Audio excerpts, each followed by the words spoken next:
podcast, ladies and gentlemen. That's what we're calling it now, just the podcast. I know, so boring. But unfortunately, Just Your Average Nerds was taken, so we're going to have to think of a better name. But until then, we're just going to call it the podcast with your sexy hosts and sexy special guest, Luke Williams. Hey. Hey, buddy. Hey. I know. All right. My name is Josh Hawkins, and I'm the host of your podcast here. This is... Kyle, and I got nothing. Nice. I'm Bennett, and I learned that the world spins round, even if you're not the center of the universe. There you go. Whoa. Okay. My name's Luke, and I'm your designated surfer guy here on the podcast today. He's going to teach us all about surfing. Yes. Wait, That's guess what here. this is about? No, actually, what it's about is... Today we're going to be talking about... Actually, you know what? Before we get into the topic, I want to correct something that I said in the last podcast that was technically not correct. It wasn't 100% false, but I want to clear some things up and add some detail to what I was saying. I said that Sean Murray never promised anything, right?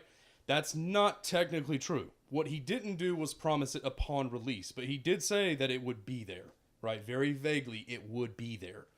I'm going to link in the description the IGN interview. You can go watch it for yourself. He does say that you will be able to play with your friends and there will be armadas, and that's not in the game.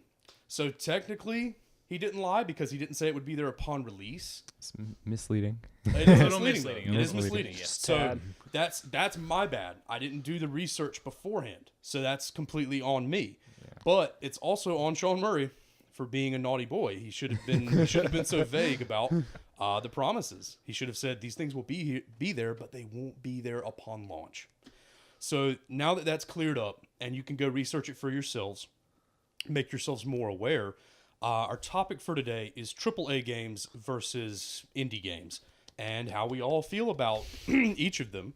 We're also going to go into what makes an indie game, and what makes a AAA game a AAA game. So we're going to start with Kyle. What's your experience with indie games? My experience with indie games is, I kind of like bounce back and forth between like AAA and indie games mainly, but basically I actually seem to enjoy indie games a lot more than I enjoy like AAA games.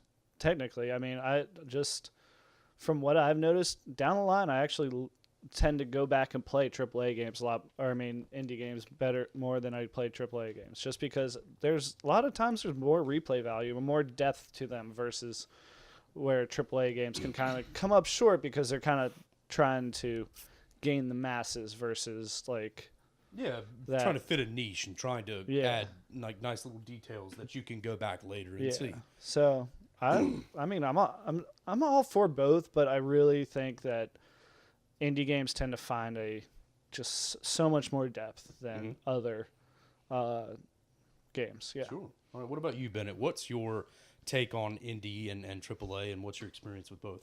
I actually prefer indie games over AAA titles, surprisingly. Most of my game library is actually composed more of indie games than AAA titles. It's actually because of more of a preference, growing up in the early 90s. I mean, we're all 90s children. Almost. Almost looks like 12 years old. Pretty so much. he's Yeah. born in the year 2000.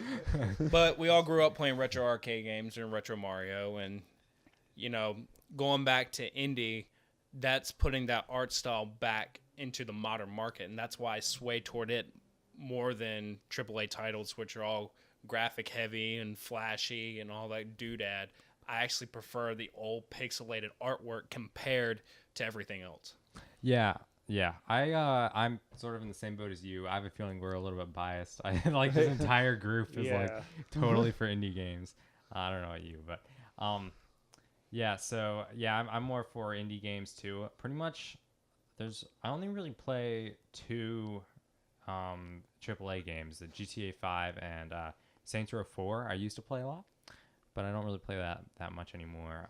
But I prefer like indie games like Kerbal Space Program. Yeah. Rust and like those kind of games. I like the survival type games a lot too. I feel like the AAA games are like they brute force them sort of just with like money and manpower, and they like don't put a whole lot of thought into like that basic concept behind the game, while like indie games have to come up with something as new as possible, like Journey, you know. Yeah.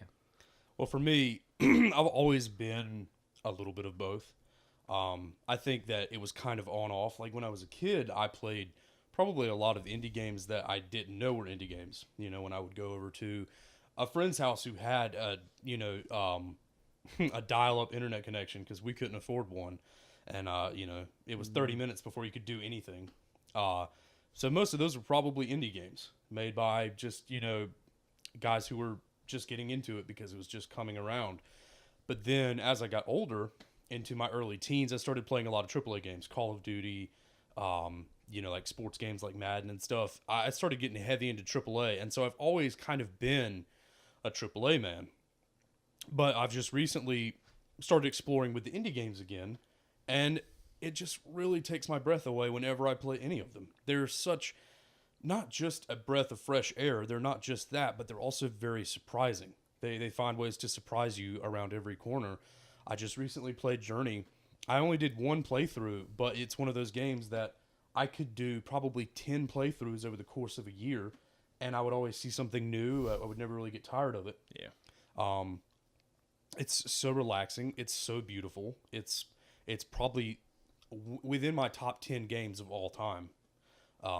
Even with the retro classics like Mario and Star Fox, it completely blows any of the AAAs nowadays out of the water in terms of art style and in terms of pacing. And especially since it was just remastered for PlayStation 4. I mean, the original came out in 2012, and then they put a remastered version on it, and it's absolutely gorgeous. It's gorgeous. Yeah. Have you played? Yeah, I actually played it the other day, and actually my first playthrough, and I didn't really make it far just because I've had very little time to play video games lately. I'm sorry, guys. I got to pay the bills. We won't spoil anything for you, but because it is such an amazing game, and we wouldn't want to spoil that. Yeah. But I actually haven't played it either. So. Wow. It's gorgeous. It's definitely a must-play game. Before you die, it's a bucket list game. But I mean, I definitely think that also. It's like, even though it was my first playthrough, I actually wanted to keep going farther, but I had to go to bed to get to work and stuff. So right. it can be like, I think like what I like about also indie games is you can take a little bit of time out of your day just to play them, and then let them go, and then come back to them. And that's the thing about, like, I feel like AAA games, you kind of have to like be on top of, like, but I mean, there is one point I have to say about AAA games. Like, open world AAA games a lot of times are where I feel like is the place where they kind of excel and shine, because they had the money to put such massive backing, so much detail and stuff, where a lot of indie games can't take that time to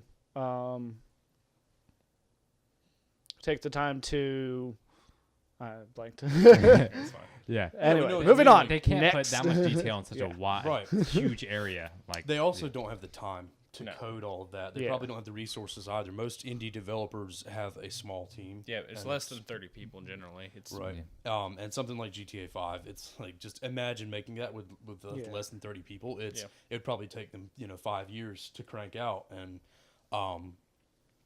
but for me, what makes like AAA titles what they are is the hype. I feel like that's really all that makes them what they are. I mean, something like GTA 5, it's the narrative is really heavy, and it's really, it can be very funny, it can be very witty and ironic, and I think it was a really well written game, probably worthy of awards in terms of narrative. But if it hadn't had the other GTAs to build off of, would it be as big a game? That's always a big question you have to ask yourself, and I think a lot of AAA games suffer from that. Call of Duty Infinite Warfare.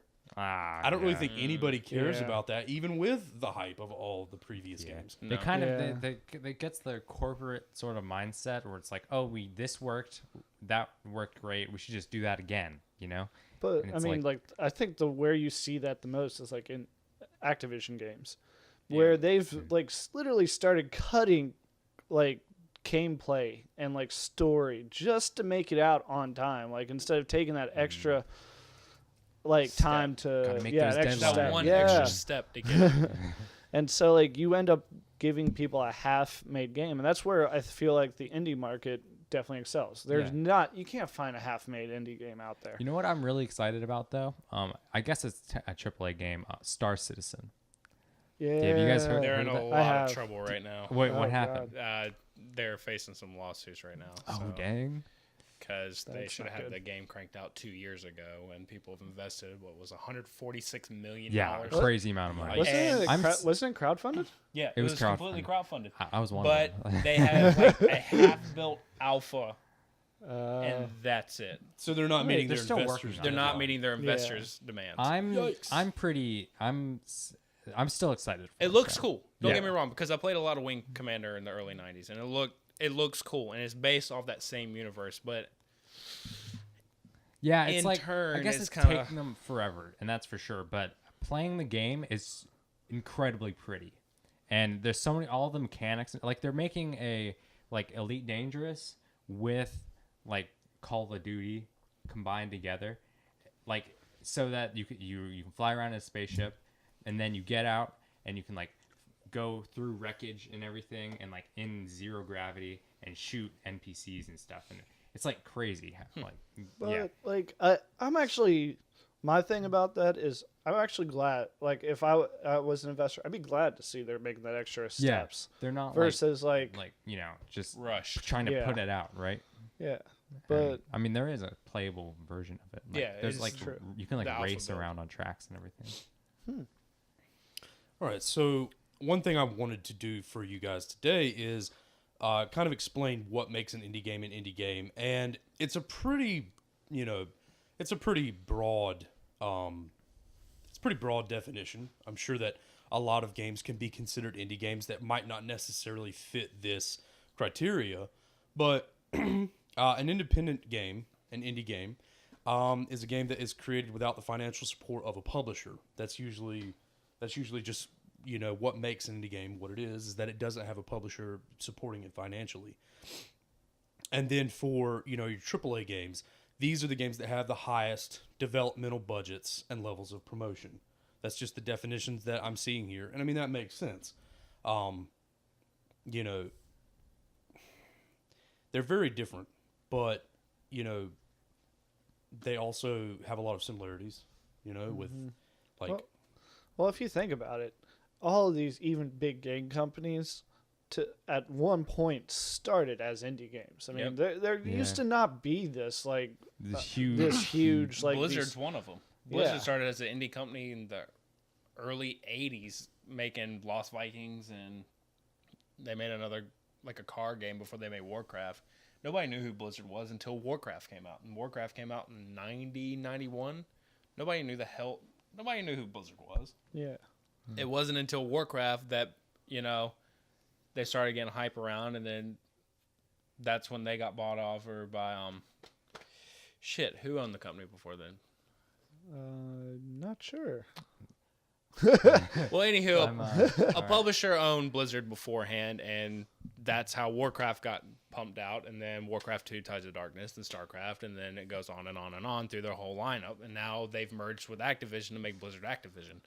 So Blizzard started from nothing. EA probably started from nothing. Give me another. Bungie started from nothing until they tied with Microsoft. Ubisoft. Hello, Ubisoft games. started from nothing. Well, like- They started from nothing. They started in a garage. I mean, but also like you got to also think about the fact that you see a lot of there's still like AAA companies out there that like kind of reached back towards the indie market. Like one of the ones that I think it's a AAA title, but I always think it's so reminiscent of like something you'd find in like a indie game is Overwatch. Like, That's come on, just Blizzard. like look at which is Blizzard. It is Blizzard. yeah. But I mean, look at it. There's like just the art style. Like I really the, like the or art like, style in yeah. Overwatch for sure. It's like new and cool. It's not Yeah. just like Well, I one don't thing know. that I really think it builds on, and what makes it so profitable and marketable, is it builds on the, like, if you've ever seen like retro like superhero cartoons, just like old school stuff. Whenever I play Overwatch, I just always get this weird, creepy feeling that I'm playing X-Men. Yeah. Like I always just have like, like I like I'm playing a Marvel game, even though it's not a Marvel game. Like it's clearly not, but like I think they really drew from that. You can definitely feel it and see it with how the cooldowns work, the special abilities and things like that. They've even got you've got your Beast character like Winston, right? You've got your Tracer character, which is like Quicksilver or like kind of a Shadow Cat kind of character. Nightcrawler. Nightcrawler as well, yeah. You've got I guess that. your big like Zarya, your big Russian bodybuilder, very reminiscent of Colossus. Like, even though it's a gender swap, it's all there, right? Mm-hmm. You just have to look for it. And I love it. Yeah. What do you guys think of subscription-based games? I was actually an avid WoW player for 3 years, so yeah, I played. I do play AAA titles. Don't get me wrong, but out of all the AAA titles I played, primarily they were Blizzard games. Yeah, I mean Blizzard and Bungie. Those were my go-to games, and I subscribed to WoW for 3 years. And granted, I love the game, but nowadays, since finances are tight, I can't really afford the subscription anymore. Granted, there are people out there who still play this game since Legion just dropped the latest WoW expansion. But subscriptions are good. It's like you're paying for the game within the game, if you know what I mean. Oh, like it's forever changing. Like yeah, that it's kind of thing. Because they come out with new patches, they come out with new raid dungeons, they come out with just different little odds and ends, and it keeps the game going. Yeah. It keeps the server going. I will argue. I feel like Blizzard's one of those people who really does hold by their games. They'll keep coming out with new stuff for like free as long as you can. I mean, like it's like Overwatch. They're still ready to like release new maps, new characters without a season pass or or extensions. But not every single. Sorry. The one thing I do love about Blizzard expansions, though, like actual expansions, they come out with brand new content. It's not, paid DLC. One thing I hate about the AAA market is fucking DLC. Like, oh my God. Fuck DLC. Language. We're going to take shit out of the game. Like, we're going to take a gun out of the game, and we're going to sell it back to you for $14.99 with a new skin on top of it. Yeah. Even though the code's already there. You can fucking find that shit. It's the one thing that pisses me off.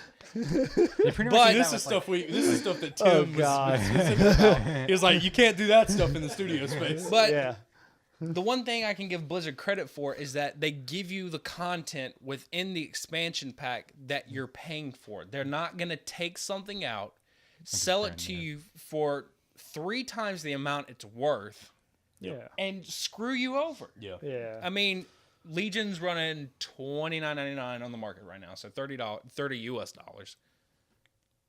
Okay. 10 minutes.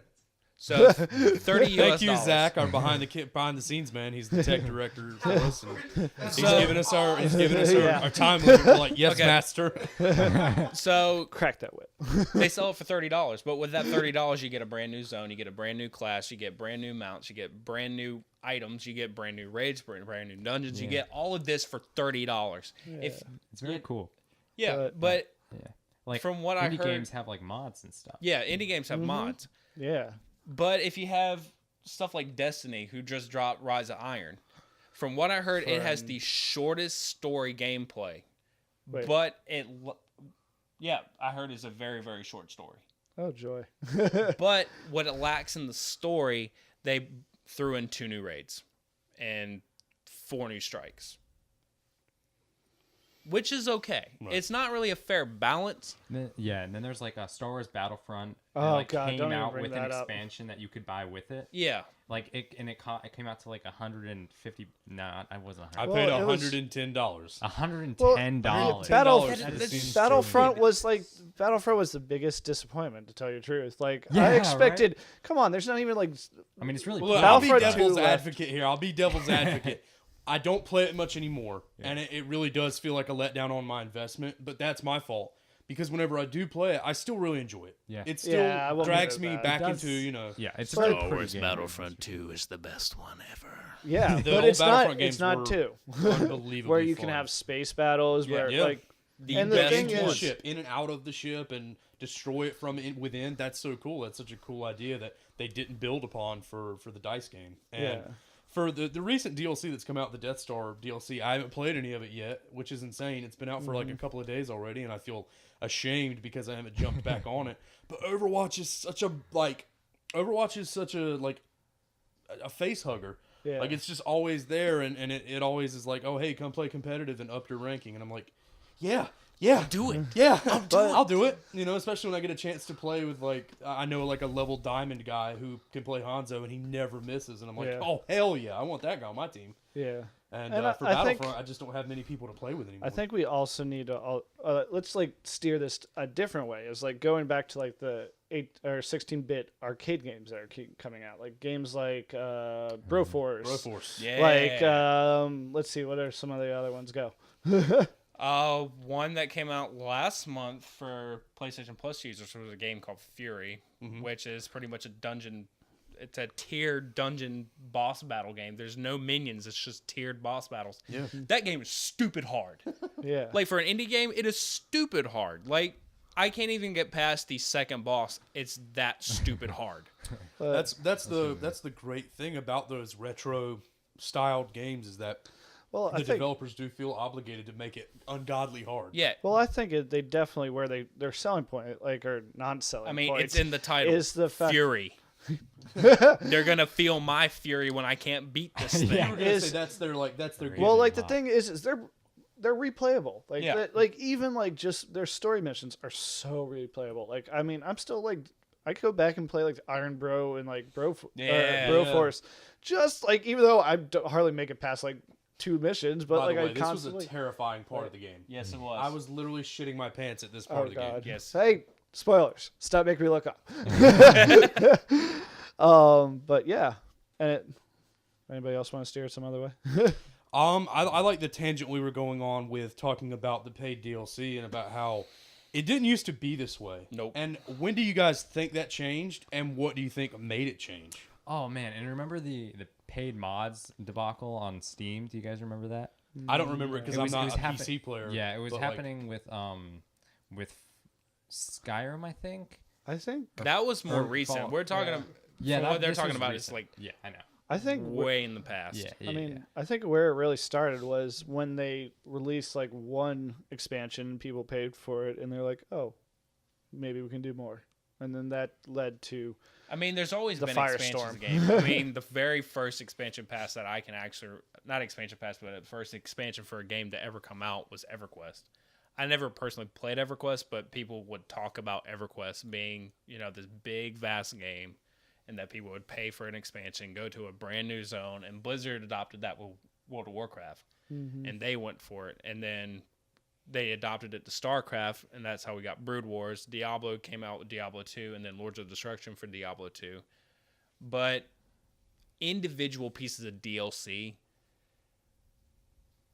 it's Pandora's box. We don't know Yeah. exactly where it came from. Well, I think what started it, I mean, we obviously don't know exactly where it came from. If you did enough research, you could probably pinpoint the moment in time when it all shifted. But I think that the reason that it became a trend, the reason a lot of people followed suit was because once one business did it and it was successful, Yeah. then every Yeah. other business felt like they had to do it to keep their head above water. Yep. To make their quarter, to make, you know, whatever, because the business who did it made such fantastic profits, and they were having trouble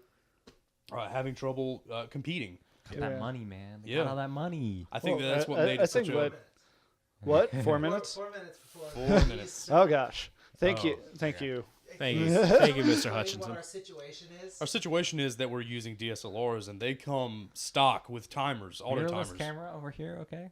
We're also using a mirrorless camera. Oh, Let's okay, make that let's- very clear, okay? God, such a camera stop there. But yeah, what was even the conversation? We're just talking We're about talking how about DLC and businesses AAA. Yeah. felt obligated to start doing it once others did it because they were afraid they were going to lose profits in their quarters.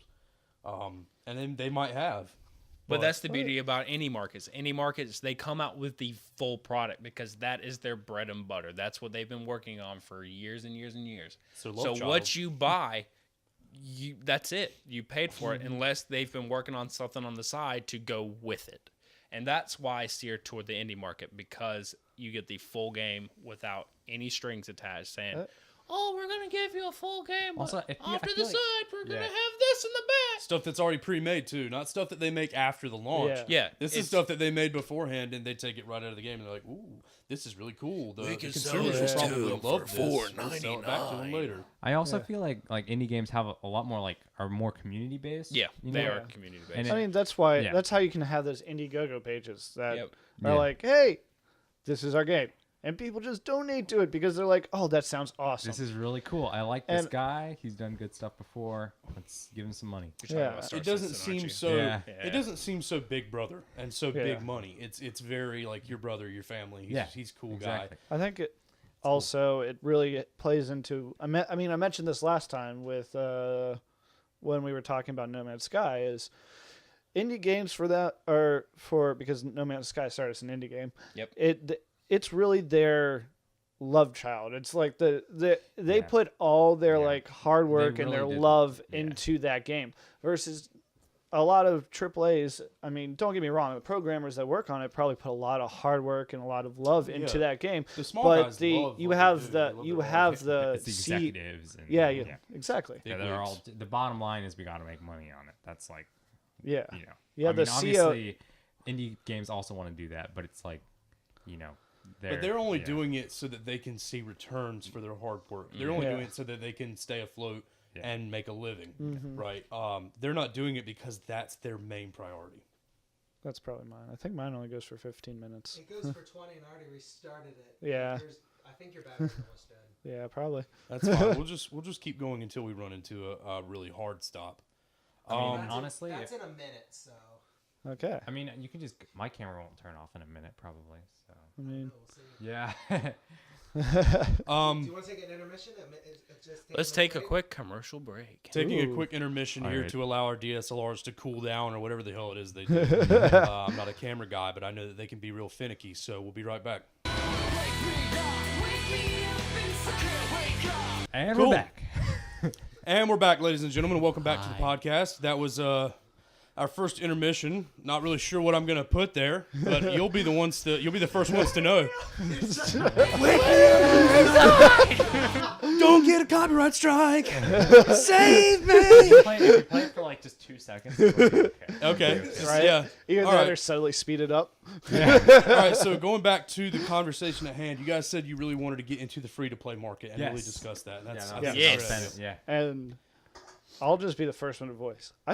I feel like that's where PlayStation is totally out, like jumping in front of the Xbox. Free to play. Yeah. Yeah, PlayStation loves their free to play market. I play a lot of Heroes of the Storm and Smite on both PC and console. So I love free to play. It's made by AAA titles, but it's free. Mm-hmm. But there's microtransactions that I don't really pay for. What? You don't have What? to. You don't have to pay. For it.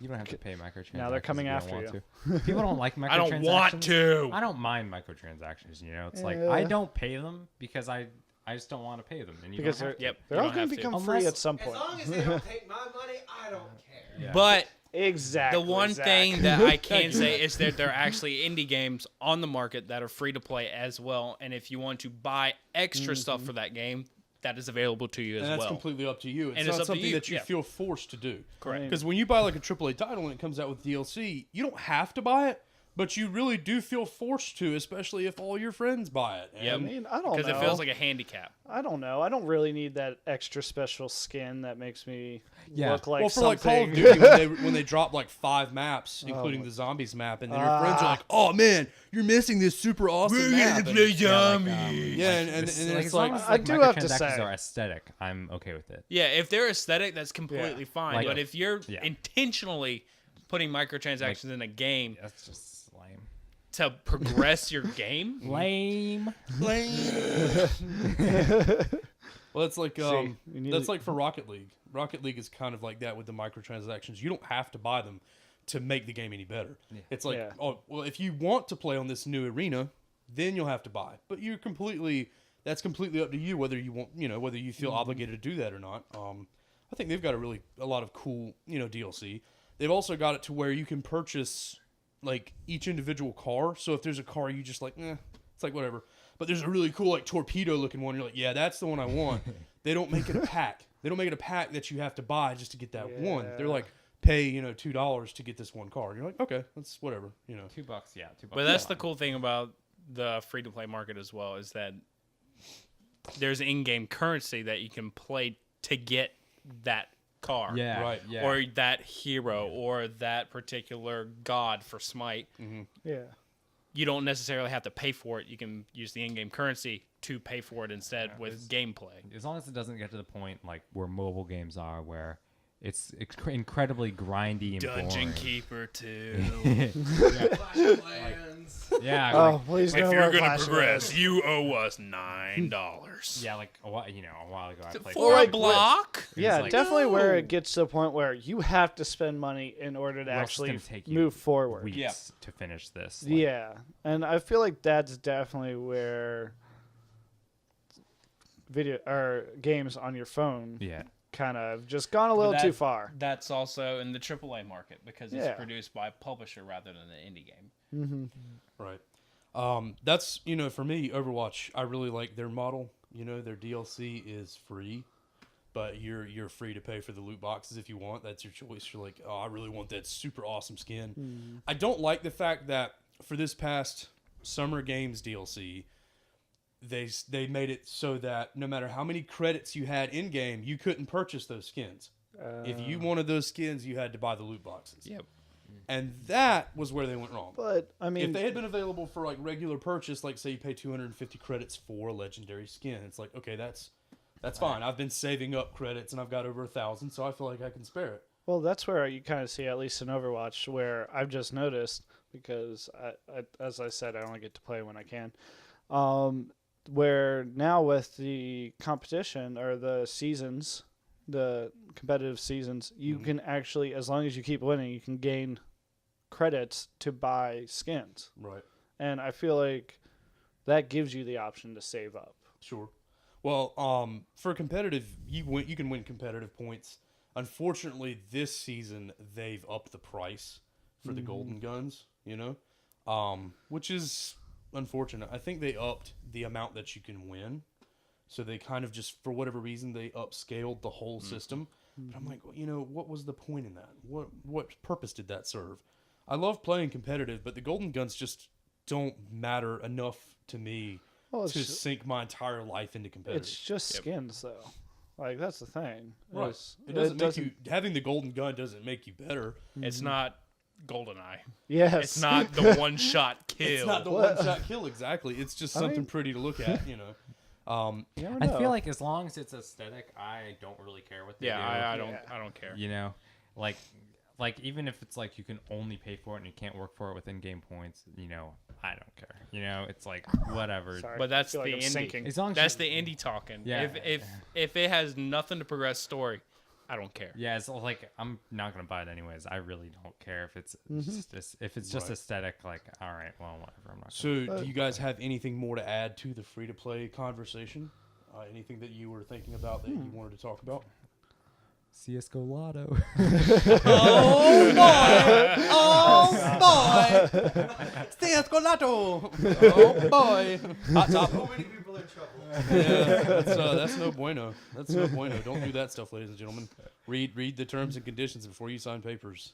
Don't cheat. And don't pretend not to own something and then later say, Yeah. "Oh yeah, this is mine." Like, Yeah, no. that's I that'll honestly, get you in big bad trouble. I Yeah. honestly don't know what you're even talking about. Oh, well, okay. Look so up CS:GO Lotto. Oh, yeah. please no. it's like Because we're limited on it was like a time. gambling website for CS:GO skins. Oh. And yeah, the people who were advertising it didn't say that they owned it. So like, It's rigged. so Excuse it me. was. They so didn't it say was- that they were. It's that basically they- like if we were Oh. sponsored by someone and we didn't say that we were sponsored by them. That's Yeah. like, that's kind of the trouble that And they got into. we were except it was showing sports. how fun it was to gamble here but we own the website, so we could rig it if we wanted to. Right. That would be like that's- an Activision representative or an Activision developer like playing the loot boxes, right? Like And maybe even if- before the game came out, and he's like, Yeah. "Oh, it's so fun," and yada yada yada. It's this amount of percentage to win because look, I'm winning, and then it's not. But then it's like, even if you lose, you lost, and it went into your company, Yeah. So I'm like, Mhm. ah, yeah. Exactly. So I mean, I It's guess it does. pretty messed up. It makes sense. Yeah, yeah. But that's not, That's for another Yeah. podcast, Yeah. maybe, if we want to get into that at all. I think we've pretty much covered everything we wanted to talk about. We've covered AAA, indie, free to play. We've covered the paid DLC and microtransactions and stuff like that. I think we've pretty much covered everything we wanted to cover today, and I'm sure you guys are tired of listening to us talk. Go play Journey. That's all you need to Yeah. take away Yeah. from this podcast is go play Journey. It's an amazing game. Support indie developers. Support indie developers, indie yes. developers. Give your money to them if you're going to give money. The Or- AAA industry doesn't need your money. Or at least research. Put your research Yeah, into research a AAA your game. title. Because Don't every once in a while, Yeah, don't I do don't- not pre-order. Oh, What? I Don't- pre-order. Well, like, we'll talk about it later. it's one thing if you've done your research and you know what's on the up and up. But if you don't really know much about it, please don't put your money into it. I mean, Well, if I you're guess I- pre-ordering just to get the poster that you get for pre-ordering, that's whatever. Put your $5 Oh, down no. and then take it out. 5 seconds later. I guess I can't talk because I bought Star Citizen already, so. God Yeah. damn it, Luke. I bought it in like early 2015, I think. I mean, You're a early. I'm really Early picky. access. The thing It is, was- I'm really it was picky about my cheaper pre-orders. than so. it would be if just I saying bought it on time. So that's why I bought it. I'm kind of guilty of that with Ark. I'm not gonna lie. Oh, I used So- to be the same so- way with Madden. so I Bennett, used to you haven't pre-order Madden pre- all the time. We're guilty, but we know We're we were guilty. wrong. We're guilty, Well, but actually- we've learned, and we're trying to pass actually- on to you guys what we know. Bennett, have you pre-ordered Pokemon? Admit it. No. Look at him! Look at that But, face! No, but look of at course it. not. He's Of course like, I am. yes, I'm going to. I'm But that's going to because- is that amazing Snorlax. No, but like if you think about it, that's a different story because Pokemon is such an established IP. Yeah. Like you know what you're gonna get. Yep. You know what I mean? They never disappoint. You know what I mean? I've never been disappointed by a Pokemon IP. And that's, Nintendo's pretty good. no, I'm just saying. that's me for a personally. different podcast, Okay. ladies and Yeah. gentlemen. One Yeah, thing I did but- pre-order was the Xbox One because there were certain games that had first day edition and you Well- got extra like cars and stuff. Well, that's- I think Forza. So you're pre-ordering for content. That's your Okay. fault for even getting an Xbox One. You know what? You're 10 like this. The tech director's out of the building. Oh, he's gone. This is the end of the podcast. Oh, wait, We come thank you back. so much for joining us. You guys don't have anything else to add, do you? Could we I mean, go around and can tell we- like our can- favorite AAA game and our favorite indie? Okay, game? that's That'd one thing we'll do before There the we end of the go. podcast. We'll talk about our favorite indie and favorite AAA. Shit, Zach, he come actually back. left. He's He's gonna actually, hit he's cut. actually gone, ladies and gentlemen. He left the building. We He's love gonna hit you. cut. We're gonna have to just keep going because yeah, yeah, My we can. favorite AAA title so far, probably Overwatch, just by far. You know, I have a feeling from what you've been talking about on this podcast. Yeah. Alright. Yeah, a little inkling. Little bit tell. Yeah. Yeah, that's my favorite. At least. And your favorite indie. Well, What I'm- about your indie? I'm, Yeah. I'm biased right now because it's face hugging me. So of course I'm going to say Overwatch. Favorite indie? Wow, that's a really tough one. It's hard to bring them to mind because they are smaller, but I will say the ones that have left the most impact on me are Journey and Broforce. Like just for being sheer brute force in your face with how unique and beautiful it is and cool and something that you really want. Tom. Okay, I'm gonna make mine quick since we gotta finish, and probably Overwatch. I'm sorry, it is kind of like face hugging me too right now, and either that or I actually want to go like little retro, like old school, like Sly Cooper. Yeah. Oh yeah. Oh my God, it's like Cooper. Yeah. He's back, ladies and Hey, gentlemen. Zach came back. The tech director jumped back in the window and was like, Sly Cooper! And then I definitely have to say Broforce, that because I just haven't invested enough time into Journey yet. Right, And right. like I'm still trying to starting to skim the surface of the indie market. So Okay. And for you, do you even have a AAA favorite? Actually, I do. StarCraft 2. StarCraft 2 will be my forever yeah. favorite AAA title by Blizzard. That's a good one. We're a Blizzard group right now. Okay. My favorite indie game right now would have to be Okolos, which is like a Pikmin version, 8-bit, 16-bit, 16-bit Pikmin. of just boss killing of the Greek pantheon, and Isn't it like Attack on Titan? But no, well, I mean, not, it's like Pikmin. well, I mean, like when I say Attack on Titan, I mean similar in terms of the motif. No, Yeah. Okay, no, not at all. it's like Pikmin. You control an angry mob. Okay, I need to do more But research. to add, my favorite free-to-play game for right now is a split vote between Heroes of the Storm by Blizzard and Smite by Georgia Haven't been Peach. heard. Okay, go, Luke.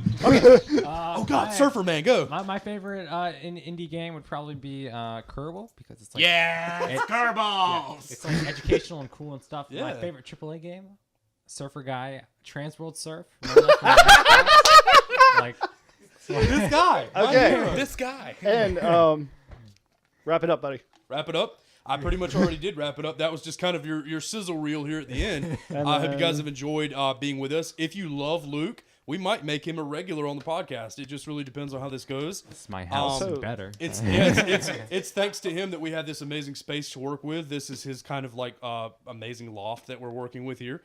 So thanks to him. And, Yay! and also, we got my camera. I realized we forgot something last time that everybody does. Yeah. If you like this podcast, click subscribe. There you go. If you like this podcast, like it, subscribe, leave a comment about what, maybe a critique that you want to see change. That's pretty much it.